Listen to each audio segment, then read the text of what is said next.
Horror कहानियाँ थी। काला जादू।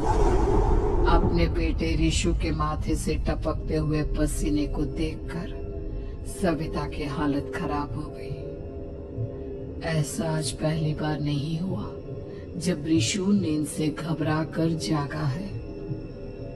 हाय मेरा बच्चा, न जाने किसकी नजर लग गई है तुझे। जब से मेरे बच्चे ने 10वीं के एग्जाम में स्कूल टॉप किया है तब से रोज बुरे बुरे सपने आने लगे हैं।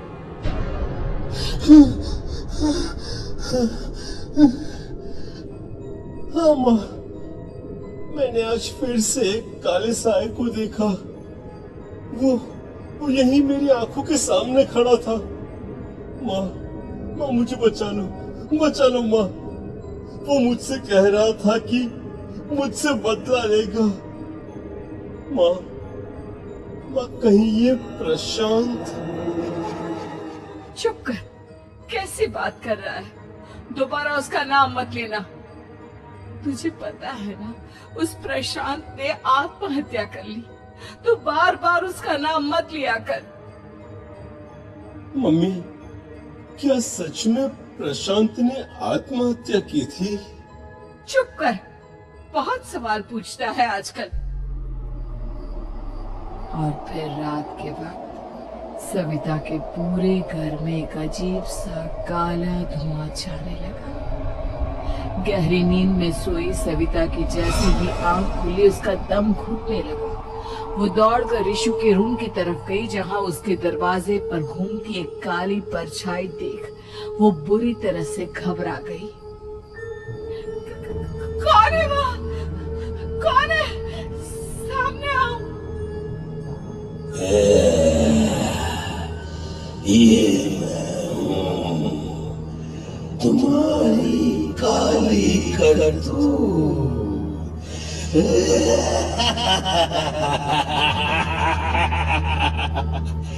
और अब मैं तुम्हारे बेटे को ले जाने आया हूँ। नहीं, मेरे बच्चे को छोड़ दो प्लीज। मेरे रिशु को कुछ मत करना। वो परछाई रिशु के कमरे में घुस जाती है। सविता भी उसके पीछे पीछे दौड़ कर जाती है और देखती है कि अब वो साया साफ नजर आ रहा था। वो सर से पैर तक खून में सना हुआ था और उसके शरीर के सारे अंग कटे फटे हैं। क्या चाहिए तुम्हें? तुम जो बोलोगे मैं करूंगी, लेकिन मेरे रिशु को छोड़ दो। उस परछाई ने रिशु को गर्दन से पकड़कर दीवार के सहारे हवा में उछाल दिया। रिशु जोर जोर से चिल्लाने लगा। माँ बचाओ मुझे, बचा लो माँ। माँ ये मुझे मार डालेगा। माँ मुझे बचा लो माँ। नहीं, ऐसा मत करो। मुझे मार दो लेकिन मेरे बच्चे को छोड़ दो। मैं तुम्हारे आगे हाथ जोड़ती हूँ। वो परछाई रिशु को जमीन पर गिरा देती है और अचानक वहां से गायब हो जाती है। रिशु, मेरा बच्चा, तू ठीक तो है ना? कुछ बोल बेटा, क्या हुआ है तुझे? मैं ठीक हूँ माँ। क्या हुआ था यहाँ पर? कुछ नहीं बेटा, कुछ नहीं। तू परेशान मत हो। हम कल ही गांव के बाहर जो तांत्रिक महाराज रहते हैं उनके पास चलेंगे। ठीक है माँ, हम जल्द ही उनके पास चलेंगे। मुझे बहुत डर लग रहा है माँ। ये बार बार मुझे डरावने सपने आना, ये सब हमारे साथ क्यों हो रहा है माँ? अगले दिन सविता अपने बेटे रिशु को लेकर गांव के बाहर तांत्रिक के पास जाती है। जिस जगह पर तांत्रिक रहा करता था वो जगह बहुत डरावनी थी। चारों तरफ कंकाल और भूतियां नजर आ रही थी। गांव से दूर वीराने में उस जगह पर जोर से आंधी चल रही थी। रिशु ने डर कर अपनी माँ का हाथ पकड़ लिया। माँ मुझे बहुत डर लग रहा है। कैसी जगह है? देख बेटा, हमारे साथ जो कुछ भी हो रहा है उसका इलाज सिर्फ और सिर्फ ये तांत्रिक महाराज ही बता सकते हैं। अब यही है जो हमें प्रॉब्लम से बाहर निकाल सकते हैं। जैसे ही सविता और ऋषु तांत्रिक की झोपड़ी के अंदर पहुंचे, वहां का नजारा देखकर उनकी आंखें फटी की फटी रह गई। तांत्रिक की झोपड़ी के अंदर कई सारे लोग अपनी गर्दन घुमा घुमा कर जोर जोर से चीख रहे थे। कौन हो तुम और यहाँ क्यों आई हो? महाराज, मेरे बेटे को कुछ दिनों से एक डरावनी काली परछाई नजर आती है और कल रात उसने मेरे बेटे पर हमला भी कर दिया।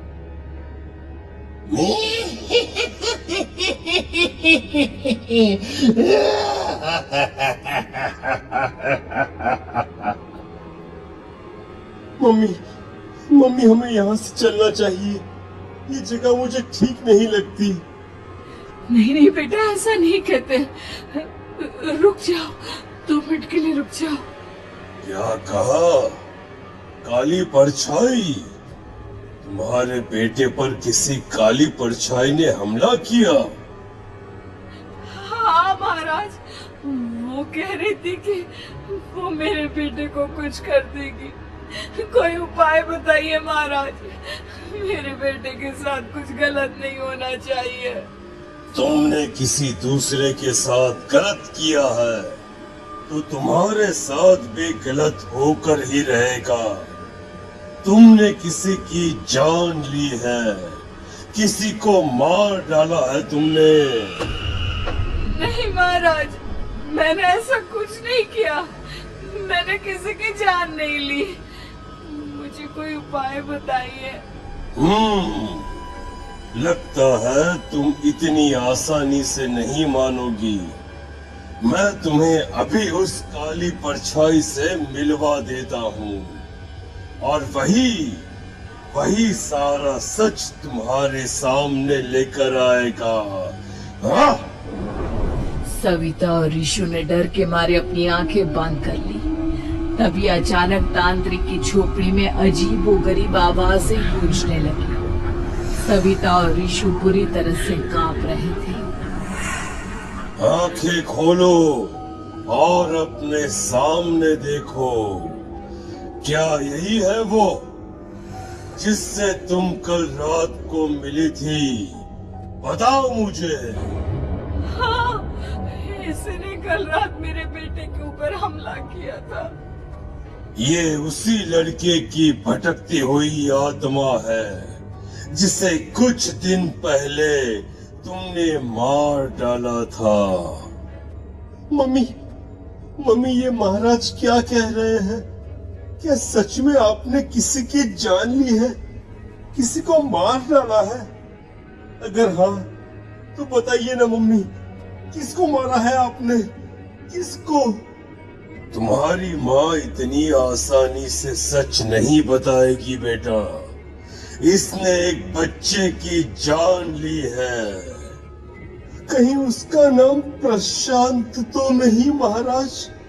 वो मेरा दोस्त है, मेरा मतलब मेरा पड़ोसी है। सही पहचाना। देखा सविता, तुम्हारा खुद का बेटा भी जानता है कि तुमने किसी के प्राणों की बलि चढ़ा दी और इसीलिए अब उसकी बुरी आत्मा तुम्हारे घर में भटकती है। मुझे माफ कर दीजिए महाराज, मुझसे बहुत बड़ी गलती हो गई। प्रशांत हमारे पड़ोसी का बेटा था। हर बार उसके नंबर मेरे बेटे से ज्यादा आते थे और इसलिए मैंने उसके कमरे के बाहर काला जादू किया था, पर मुझे नहीं पता था कि वो मर जाएगा। तुम्हारे उसी काले जादू वाली गुड़िया के अंदर एक बुरी आत्मा थी जिसने उस बच्चे के दिमाग पर बुरा असर कर दिया और उसी की वजह से उस लड़के ने अपनी बालकनी से कूद कर आत्महत्या कर ली। इसकी वजह सिर्फ और सिर्फ तुम हो, तुम। नहीं नहीं महाराज, जो कुछ भी हुआ मुझे नहीं पता था कि प्रशांत अपनी जान दे देगा। प्रशांत की आत्मा इस वक्त तुम्हारे सामने खड़ी है, हमसे बात करना चाहती है। बोलो बोलो, क्या कहना चाहते हो? मैं जीना चाहता था, बड़ा होकर कुछ बनना चाहता था। आपके बेटे से मुझे कोई परेशानी नहीं थी। अरे वो तो मेरा अच्छा दोस्त था। मुझे माफ कर दो बेटा, मुझसे बहुत बड़ी गलती हो गई, मुझे माफ कर दो। माफ करने से मुझे वापस जिंदगी नहीं मिल जाएगी। मेरे माँ बाप आज भी मेरे लिए रोते हैं। आपने मेरे साथ बहुत गलत किया है, बहुत गलत। और तभी अचानक प्रशांत की आत्मा वहां से गायब हो जाती है। सविता जोर जोर से रोने लगती है। सुन लिया तुमने? ये तुम्हारे अपने ही किए हुए पाप है जो इस तरह से तुम्हारे सामने आ रहे हैं। माँ, ये आपने अच्छा नहीं किया। सिर्फ 10th बोर्ड के एग्जाम में मैं टॉप कर पाऊं, इसलिए आपने मेरे दोस्त के ऊपर काला जादू कर दिया। नहीं मम्मी, नहीं, अब हम कभी खुश नहीं रह पाएंगे, कभी नहीं। मेरे दोस्त की आत्मा को कभी शांति नहीं मिलेगी मम्मी, कभी नहीं। लेकिन मैंने जो कुछ भी किया सिर्फ तुम्हारे लिए किया। वो लड़का हमेशा फर्स्ट पोजीशन पर आ जाता था और इस वजह से हमेशा तुम्हारे मार्क्स कम पड़ते थे। मैंने तो सिर्फ उस पर एक छोटा सा काला जादू किया था बेटा। मुझे क्या पता था कि उसका ये नतीजा निकलेगा। जिस गुड़िया को तुमने उस लड़के के कमरे के दरवाजे पर लगाया था, दरअसल उसके अंदर एक बुरी आत्मा का प्रवेश हो गया था, जैसा कि अक्सर काला जादू करते समय हो जाता है। मुझे अपनी गलती का एहसास हो गया है। मैं प्रायश्चित करना चाहती हूँ। आप बताइए मैं क्या करूँ? प्रशांत के घर जाकर उस काली गुड़िया को वहां से निकालकर यहाँ लेकर आओ। मैं उसे आग में जलाकर राख कर दूंगा और उसके बाद प्रशांत की आत्मा को हमेशा के लिए मुक्ति मिल जाएगी। अगली रात सविता चुपचाप अपने पड़ोसी प्रशांत के घर जाती है। प्रशांत के माँ बाप प्रशांत की मौत के बाद उस घर को छोड़कर हमेशा के लिए वहां से चले गए थे। जैसे ही सविता उस घर के अंदर कदम रखती है, उसका सामना अजीबोगरीब हैवानियत से भरी आवाजों से होने लगता है। ऐसा लग रहा था जैसे कोई बुरी तरह से चीख रहा हो। सविता जैसे ही प्रशांत के कमरे के बाहर पहुंचती है, वहां पर लटकी हुई गुड़िया के शरीर से खून टपकने लगता है। ये क्या हो रहा है? इस गुड़िया के शरीर से खून क्यों टपक रहा है? सविता हिम्मत करते हुए उस गुड़िया को वहां से उतारने की कोशिश करती है, लेकिन तभी अचानक से बहुत भयानक दिखने वाली औरत उसकी आंखों के सामने आकर खड़ी हो जाती है। मैं यहाँ से कहीं नहीं जाऊंगी और अगर तूने मुझे यहाँ से हटाने की कोशिश की तो मार डालूंगी मैं तुझे। नहीं नहीं, मुझे तुम्हें यहाँ से ले जाना ही होगा, नहीं तो मेरा बेटा, उसकी जान को खतरा है। मैं तुम्हें नहीं छोड़ सकती। अगर तुम्हारे अंदर हिम्मत है तो मुझे इस घर से बाहर ले जाकर दिखाओ।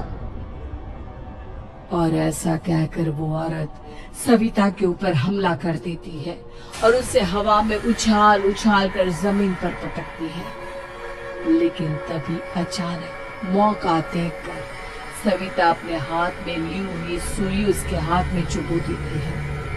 हाथ में सुई लगते ही वो औरत जमीन पर तड़पने लगती है। ये क्या किया तूने? ये क्या कर दिया? तुझे ऐसा नहीं करना चाहिए था।